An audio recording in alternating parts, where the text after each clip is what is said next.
Pinahabol na nga kayo, gusto niya pang manalo. Game winner para kay Austin Reeves, triple-double pa. Nasayang tuloy yung dalawang back-to-back 3-point shot ni Steph na meron 38 points at walang 3-point shot. Lalo na yung 17 points sa last quarter.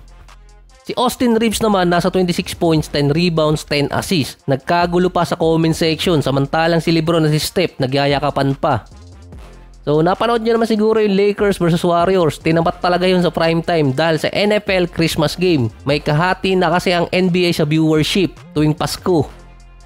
Teka, wala namang connect yun eh. Pero ito, kung kailan importanteng game dahil division ranking at isa pa dikit sa standing yung Warriors at Lakers, biglang pinaupo si D'Angelo dahil sa sprained thumb injury.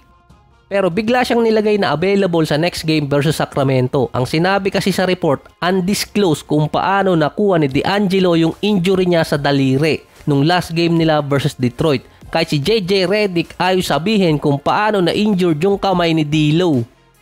Napaka-unusual ngayon na nagtatago ng injury yung mga player. Hindi naman pangit yung average ni D'Angelo sa last 5 games niya versus Golden State. Nag-a-average pa nga siya doon ng 23 points per game. Kahit si LeBron nakalagay din na questionable sa status nila, pero ang nakalagay doon dahil sa edad niya, hindi dahil sa injury sa paa.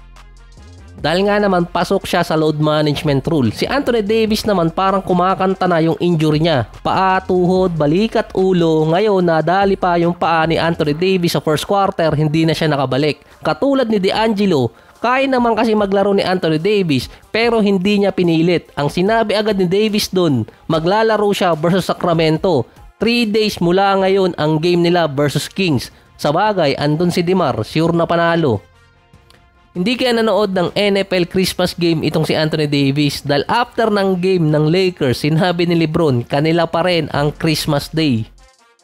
Ang Christmas game ng NFL, mala Super Bowl yung datingan. Hindi katulad ng si NBA na naiba na ngayon na hindi na rin inaabangan kung anong jersey yung isusuot.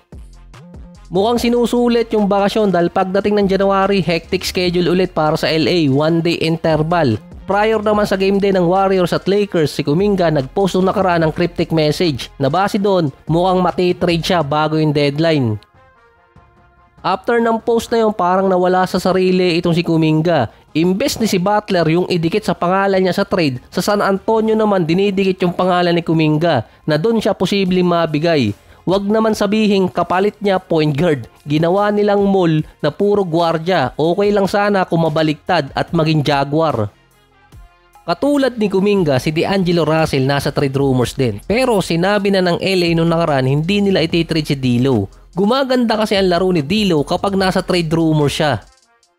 Akyat sa top 6 ang Lakers dahil sa panalo nila sa Golden State. Samantalang yung Warriors naman bagsak sila sa number 10. 0.5 lang ang lamang nila kontra San Antonio. Pero halos dikit-dikit naman sila dun eh. Konti lang ang diferensya nila kontra sa Suns na nanalo sa Nuggets, yung Minnesota. Siyempre magkasama doon ang San Antonio at Golden State. Kung sino yung magkaroon ng mahabang losing streak, sila yung papalare na lumabas ng top 10. Kaya mapalad dahil sa mga draft picks.